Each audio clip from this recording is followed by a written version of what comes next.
Hello and welcome to the morning sports briefing. Hi, I'm Paul and I'll be your host this morning. In the news today, we'll have a chat about the America's Cup and where the next defence may or may not be. Also, in the rugby, we've got some squads announced for the Maori All Blacks and the Black Fern Sevens and All Black Sevens. We've got NBA action to cover off on, and we'll also have a chat about the upcoming US Open as well.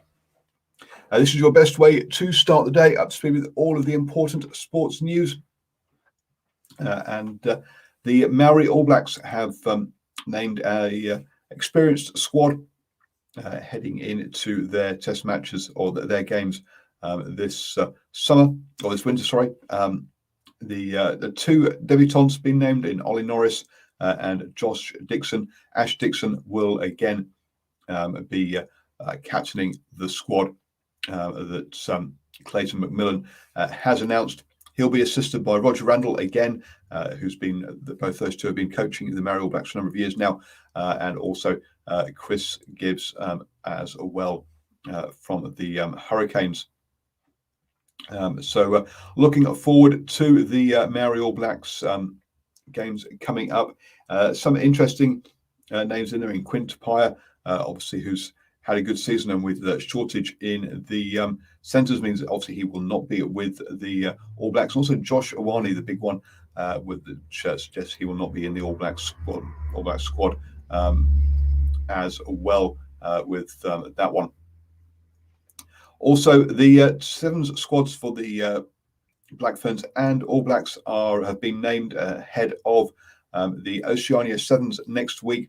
This is their final tournament ahead of the Olympics that runs from the 25th to 27th of June, with the Olympic squads set to be announced on the 30th of June. So the last chance for all of those athletes to make their bids to get into the Olympics there. Over in the NBA for basketball action, we had one game yesterday as the Nets took on the Bucks. This series was tied 2-2 heading into this game, but Kevin Durant absolutely dominated with 49 points, 10 assists and 17 rebounds to force his team to 114 to 108 win, and it was a comeback one as well. They were well down at halftime by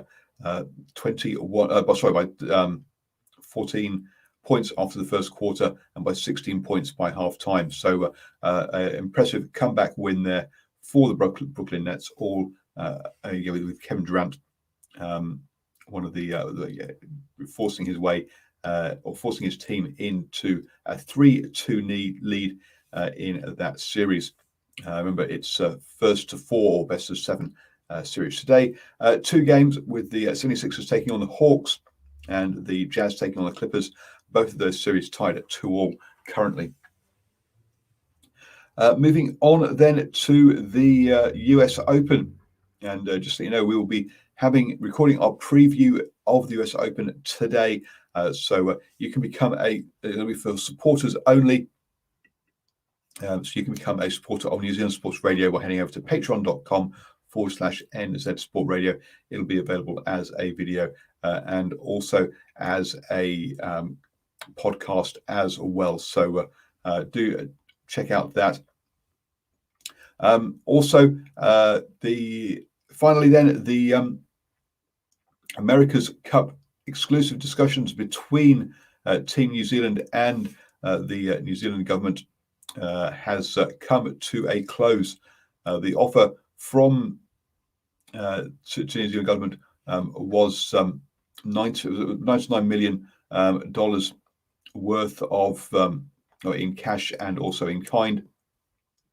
This is on top of the $113 million that the Gulf says the council invested in infrastructure for the America's Cup in 2021. That would be with the expectation it be used again for a second defence of the America's Cup if they were to win it, which obviously they did.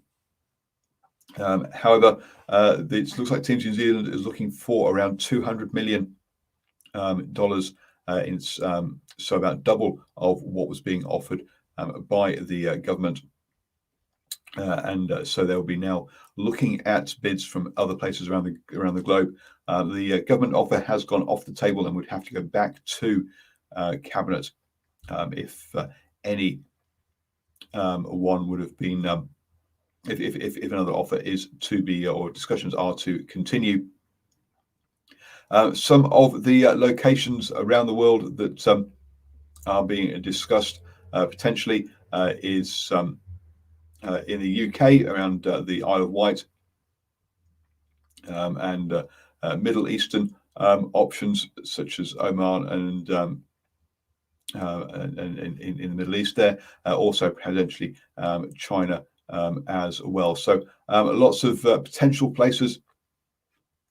Also Valencia in Spain, Saudi Arabia, Dubai, all being mentioned as potential places for the defence to go to. You have now started the day the best way to read all the important sports news. Yes, just a quick one this morning, folks. They'll get to join us tomorrow morning at 7 a.m. for the morning sports briefing. Also today, I'll be bringing out my predictions for the rugby this weekend, as well as that US Open preview